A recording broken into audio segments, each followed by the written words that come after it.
students, this is the third part of chapter biomolecules. इससे पिछले वाली पार्ट में हमने ग्लूकोज का स्ट्रक्चर, उसका रेजोनेंस स्ट्रक्चर और उससे रिलेटेड कुछ क्वेश्चंस कराए थे. आज उससे आगे जो है डिस्कस करेंगे. So let's start the video. तो हमने जो है बायोमोलिक्यूल्स का फिशर प्रोजेक्शन वाला स्ट्रक्चर कराया था. तो ग्लूकोज का एक और स्ट्रक्चर आता है, स्ट्रक्चर ऑफ ग्लूकोज.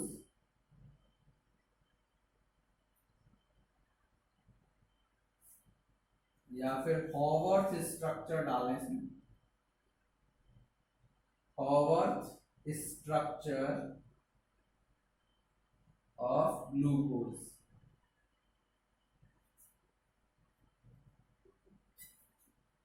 ठीक, तो एक हॉवर्थ साइंटिस्ट थे, उन्होंने भी जो है ग्लूकोज का एक स्ट्रक्चर दिया था.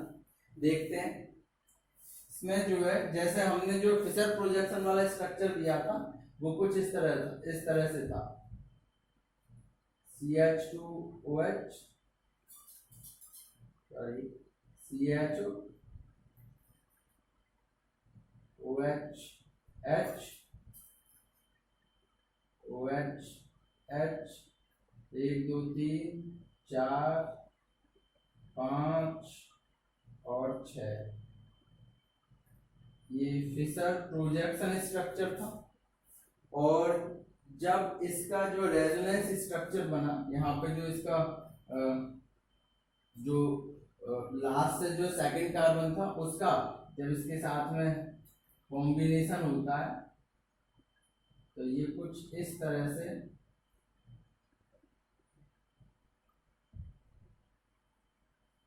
स्ट्रक्चर में आता है. और यहाँ हो जाते हैं आपके OH और यहाँ H. इस तरह से दो स्ट्रक्चर थे, एक तरफ OH इधर और एक तरफ OH इधर. इसे बोलते थे हम अल्फा डी ग्लूकोज.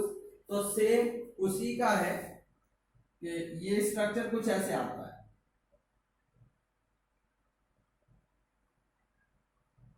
इस तरह से, ठीक है ना.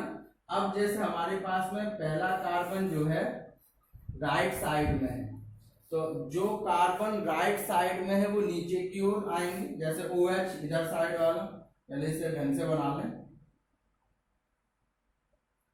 इस तरह से. ये OH राइट साइड, ये OH राइट साइड, ये OH लेफ्ट साइड, उसके बाद ये OH राइट साइड, उसके बाद में ये CH2OH.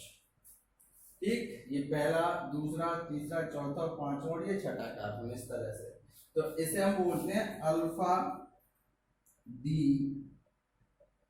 Plus glucose.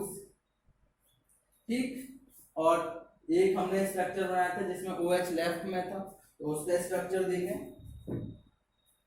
जिसे यहां से मैं डाल दे रहा हूं, सेम वही.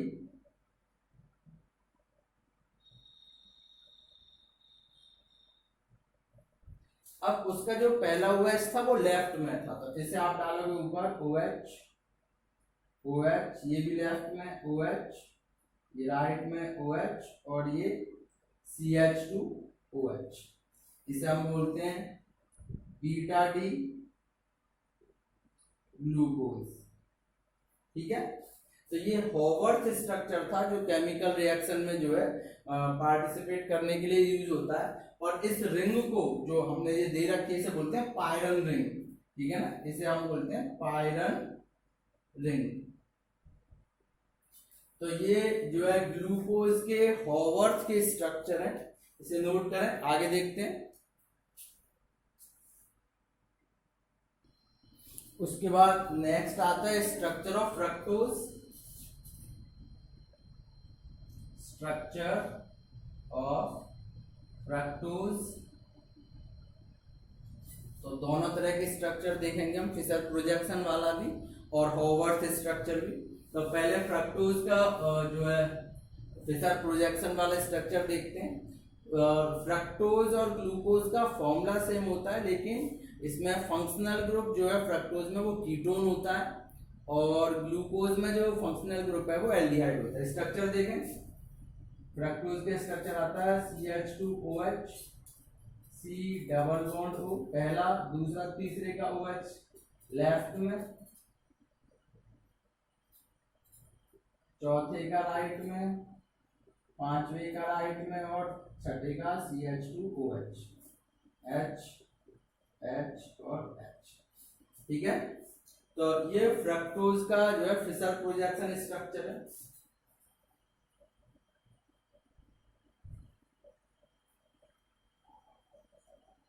अब अगर किसी का रेजोनेंस स्ट्रक्चर बनाते हैं, जैसे हमने ग्लूकोज का बनाया था, तो इसमें रेजोनेंस स्ट्रक्चर देखें, इसे मैं डाल रहा हूं।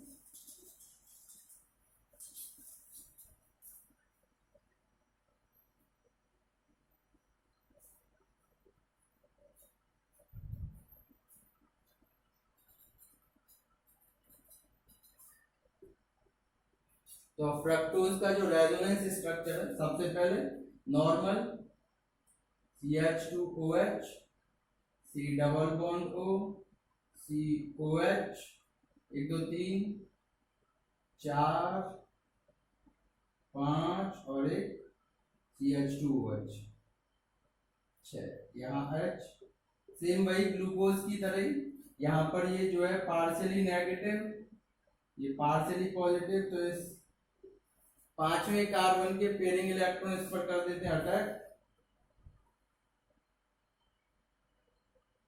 इस कार्बन पर, इसे ऐसे ही दिखा दे रहा हूं, पार्शियली नेगेटिव पार्शियली पॉजिटिव, इस पर अटैक करते हैं, सॉरी कार्बन पर,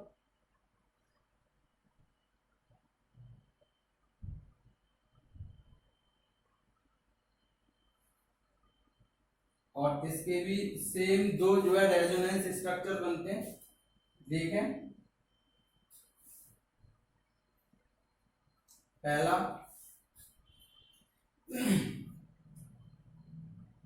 ये आपका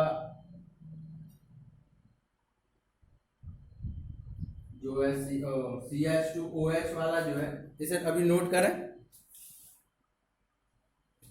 तो इसमें ये CH2OH इस कार्बन के साथ में इस तरह से CH2OH और ये O के साथ में ये H,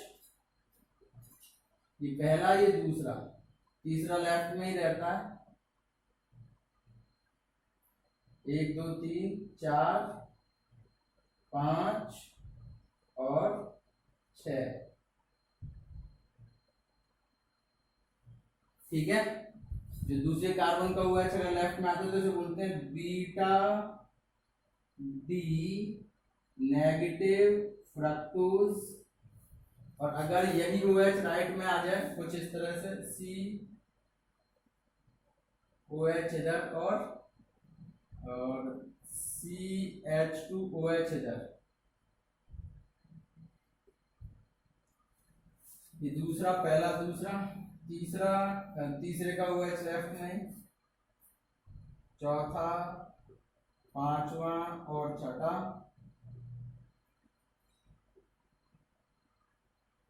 इसे हम बोलते हैं beta sorry alpha D negative glucose. ठीक, इसे beta D negative glucose, negative sign जो है इसके मॉलिक्यूल्स का 3D में जो है लेफ्ट साइड से रोटेशन होता है इसके मॉलिक्यूल्स के, इसलिए ये नेगेटिव है। ठीक है, ये आपका फर्स्ट कार्बन ये रहता है दोनों में, ये second third fourth fifth.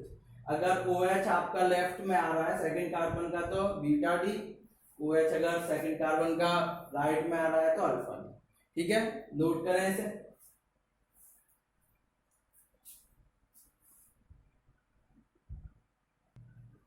Next आता है हॉवर्थ स्ट्रक्चर ऑफ फ्रक्टोज। तो जैसे ग्लूकोज के हॉवर्थ स्ट्रक्चर थे वैसे फ्रक्टोज की भी आते हैं, देखें जरा, तो कुछ इस तरह से है।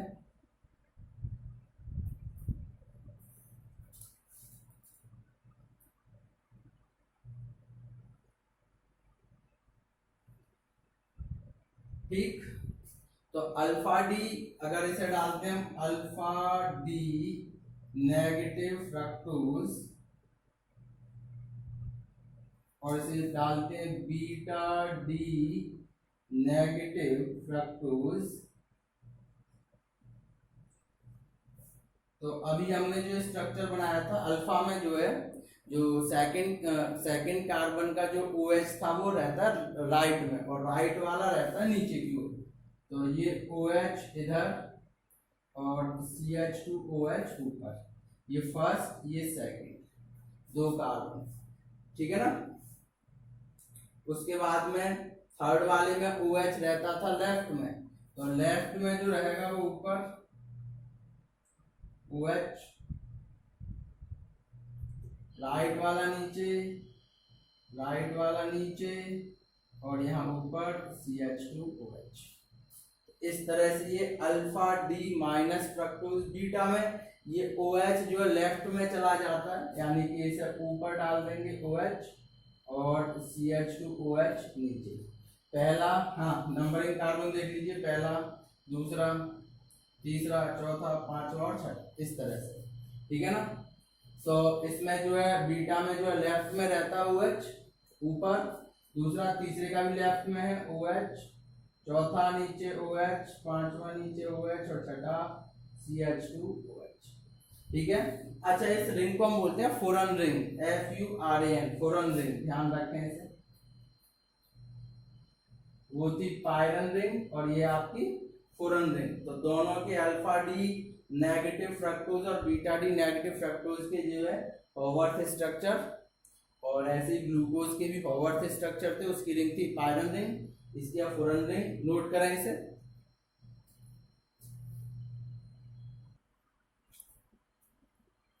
तो नेक्स्ट आता हमारा डाइसैकेराइड्स, यानी कि जिनका हाइड्रोलाइसिस करने पर वो दो मोनोमर्स में टूट जाए। तो उसमें जो है पहला आता है सुक्रोज, दूसरा मेल्टोज, तीसरा लैक्टोज, ये आपके कोर्स में तीनों ही। तो सुक्रोज देखते हैं। सुक्रोज में दो जो है मोनोमर्स या कार्बोहाइड्रेट्स बोल सकते हो आप। एक होता है अल्फा डी ग्लूकोज और ये होता है बीटा डी फ्रक्टोज। इस तरह से सुक्रोज में दो कार्बोहाइड्रेट्स होते हैं, अल्फा डी ग्लूकोज और बीटा डी फ्रक्टोज, और इसका जो बॉन्ड होता है बॉन्ड जो 1,2, सॉरी अल्फा 1,2 ग्लाइकोसाइडिक लिंकेज।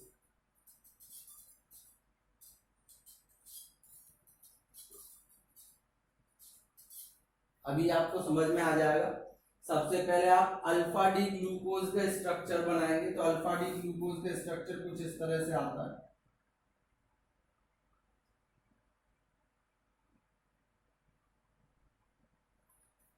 ठीक, अल्फा में OH जो है वो राइट साइड में होता है अल्फा डी ग्लूकोज में, तो OH जो राइट साइड में होगा वो नीचे आएगा, सॉरी ऊपर आएगा। OH ये पहला, ये दूसरा, ये तीसरा और ये चौथा, और यहाँ पर आपका CH2OH, ठीक है। यानी कि ये आपका फर्स्ट कार्बन है, ये सेकंड है, ये थर्ड, फोर्थ, फिफ्थ और सिक्स्थ, ठीक। और बीटा डी फ्रक्टोज में जो है सेकंड कार्बन का OH जो है लेफ्ट में आता है। तो बीटा डी फ्रक्टोज देखें, पहले आप इसे ये ऐसे कर लीजिए,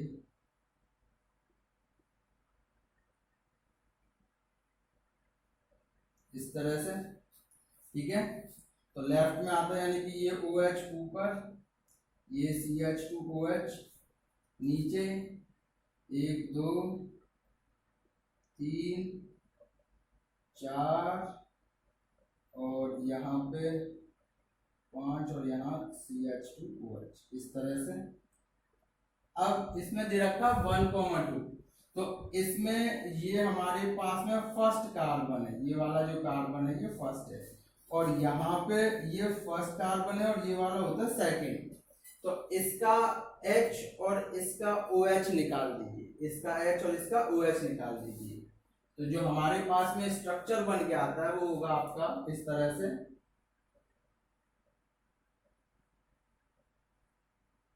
यहां से ये O, यहां से H और यहां से OH, वाटर मॉलिक्यूल निकाल देंगे और बाकी का स्ट्रक्चर यही रहेगा।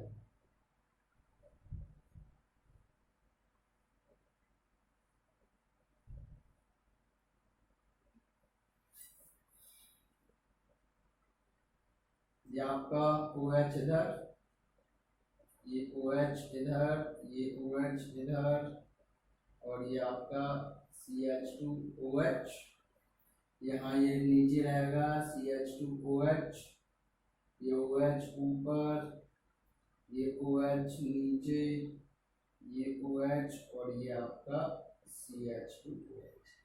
और ये जो हमारे पास में स्ट्रक्चर बन के आया है वो सुक्रोज का स्ट्रक्चर है, जिसमें अल्फा डी ग्लूकोज और beta D fructose 1,2 glycosidic linkage से आपस में जुड़े हुए हैं।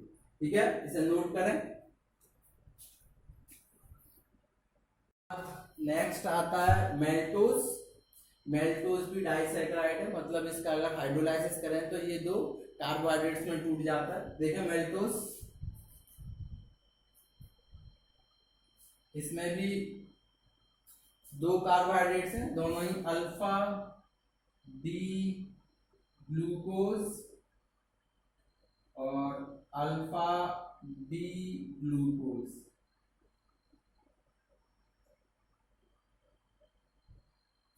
और बॉन्ड जो होता है इसका बॉन्ड होता है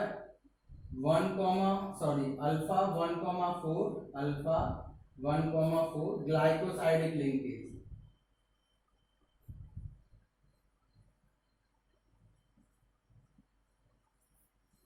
स्ट्रक्चर देखें, अल्फा डी ग्लूकोज आप बना चुके हो,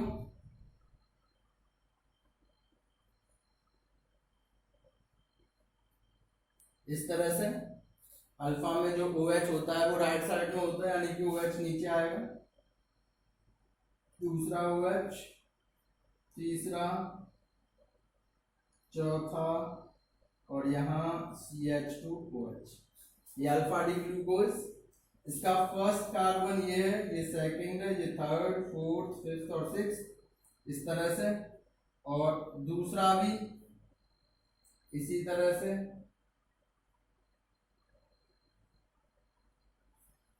यहाँ पर OH नीचे, ये OH, ये OH और ये OH और ये CH2OH। तो इसमें फर्स्ट, क्योंकि इसमें दे रखा है 1,4 ग्लाइकोसाइडिक लिंकेज, तो इसमें फर्स्ट तो यहाँ, और यहाँ से देखेंगे तो first, second, third and fourth वाले कार्बन से, यानी कि इस वाले का तो आप H निकाल दें और इस वाले का OH निकाल दें, और जो आपका स्ट्रक्चर बन के आएगा वो मेल्टोज का स्ट्रक्चर होगा। तो स्ट्रक्चर कुछ ऐसे आएगा, देखें,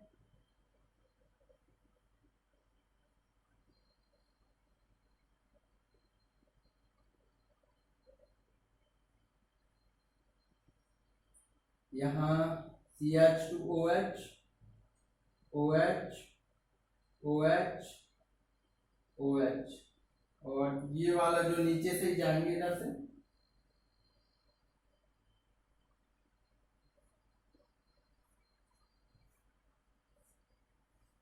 इस तरह से।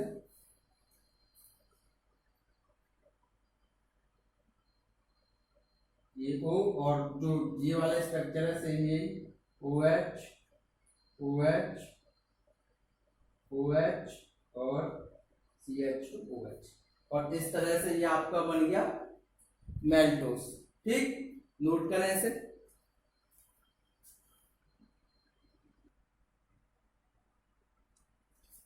उसके बाद आता है लैक्टोज या मिल्क शुगर, लैक्टोज या फिर मिल्क शुगर।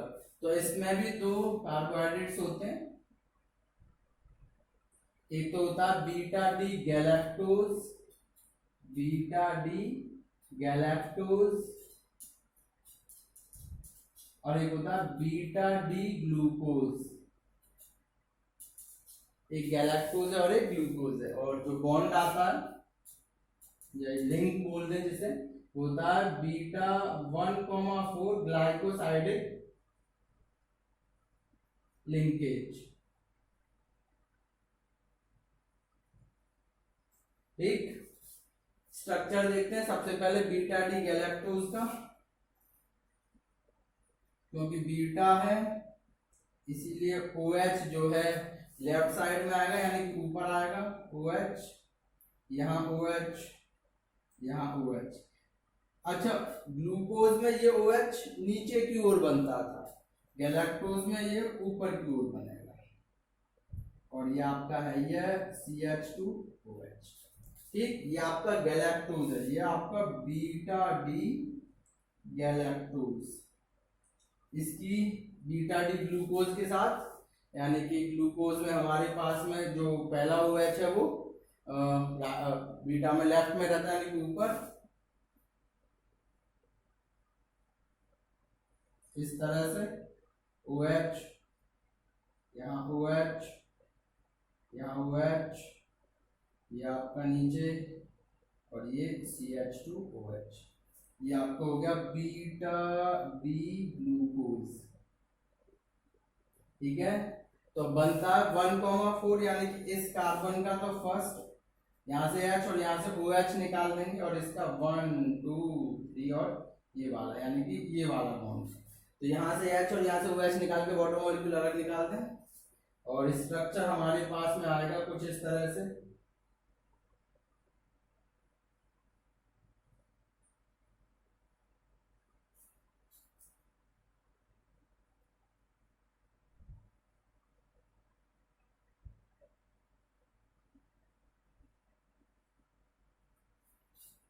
यहां से ये दूसरा वाला जुड़ाएगा,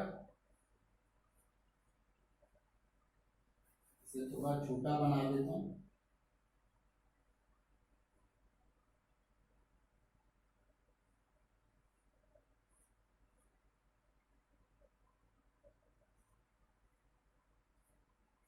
इस तरह से, और जो बचे हैं उन्हें अरेंज करें। ये OH, ये OH, ये OH, और यहाँ CH2OH, यहाँ CH2OH, ये यहाँ पर OH, यहाँ पर OH, और यहाँ भी ऊपर की ओर OH।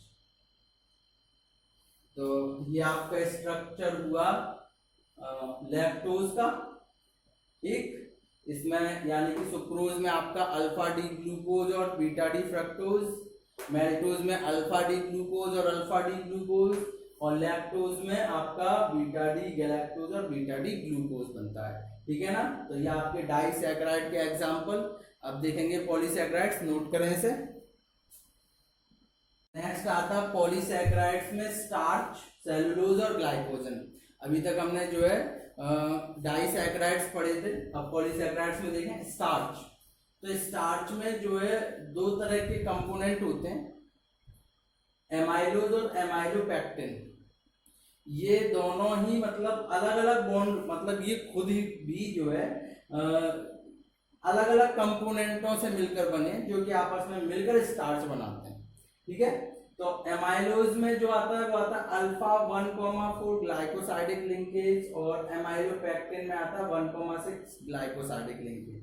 तो पहले एमाइलोज देख लें। It is a water soluble component, very very important. ये भी आ जाता है कि एमाइलोज और एमाइलोपेक्टिन में कौन वाटर सॉल्युबल है। ठीक है ना, तो it is a water soluble component which constitutes about 15 to 20% starch. It is a long unbranch chain, यानी कि एक लॉन्ग चेन होती है जिसमें ब्रांच नहीं होती, with 200 to 1000 alpha D glucose units held together by alpha 1,4 glycosidic linkage, जिसमें 200 से 1000 तक के ग्लूकोज यूनिट्स आपस में मिले होते हैं, और बॉन्ड उनका वही है जो ऊपर वाला दे रखा है 1,4 ग्लाइकोसाइडिक लिंकेज। तो आपको पता है कि ग्लूकोज के स्ट्रक्चर तो वही रहेगा, केवल आपको पहले से और चौथे से जॉइंट जोड़ने हैं, पहला चौथा। ये आपका फर्स्ट है और इसका ये 4th है, और इस तरह से ये आगे तक चलती है। तो यहाँ पर जो है ये साइन दिखा रहे हैं कि ये चेन खत्म नहीं है, ये आगे तक ऐसे ही चलेगी। 200 से 1000 यूनिट तक के इसके इसी तरह के ग्लूकोज के जो इसमें मॉलिक्यूल्स पाए जाते हैं जो इस तरह से लिंकेज में होते हैं। ठीक है ना, इसे नोट करें। उसके बाद अमाइलोपेक्टिन देखते हैं। तो उसके बाद में सेकंड स्टार्च का अमाइलोपेक्टिन देखते हैं। It is insoluble in water, यानी अमाइलोज वाटर में सॉल्युबल था जबकि ये वाटर में इनसॉल्युबल है, and constitutes about 80 to 85% of starch. It is a branch chain polymer of alpha D glucose units in which chain is formed by alpha 1,4 glycosidic linkage, whereas branch occur by alpha 1,6 glycosidic linkage।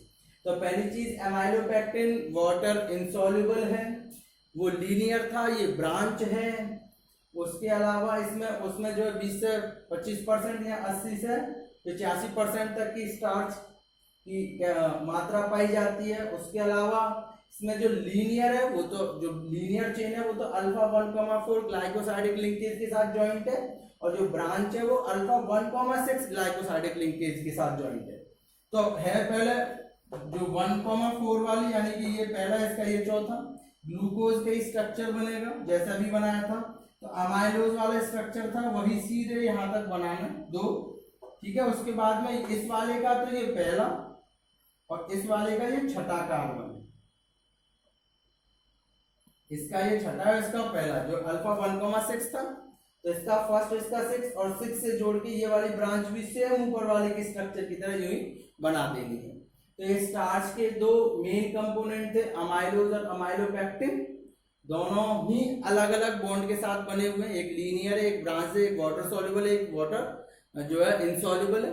इसे note करें पूरा। Next देखते हैं। उसके बाद जो polysaccharides में थे वो 2 बचे थे। एक था सेलुलोज। सेलुलोज में भी हमारे पास में 2 ही कंपोनेंट होते हैं जिसका बॉन्ड है बीटा डी प्लस ग्लूकोज और बीटा डी प्लस ग्लूकोज। इसका बॉन्ड 1,4 ग्लाइकोसाइडिक बॉन्ड की ही चेन आती है।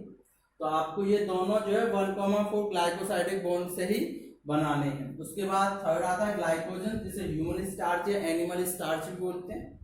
इसमें भी बॉन्ड अल्फा 1,4 ग्लाइकोसाइडिक और अल्फा 1,6 ग्लाइकोसाइडिक बॉन्ड आते हैं। तो इसके आप स्ट्रक्चर अपने आप बना सकते हैं, अभी वही सेम वही है, सभी में ग्लूकोज ही एज ए यूज किया गया है। ठीक है ना। तो यहाँ पे आपका जो है कार्बोहाइड्रेट्स वाला पोर्शन कंप्लीट होता है। नेक्स्ट वीडियो में हम विटामिन और प्रोटीन्स के बारे में डिस्कस करेंगे। तब तक के लिए गुड बाय।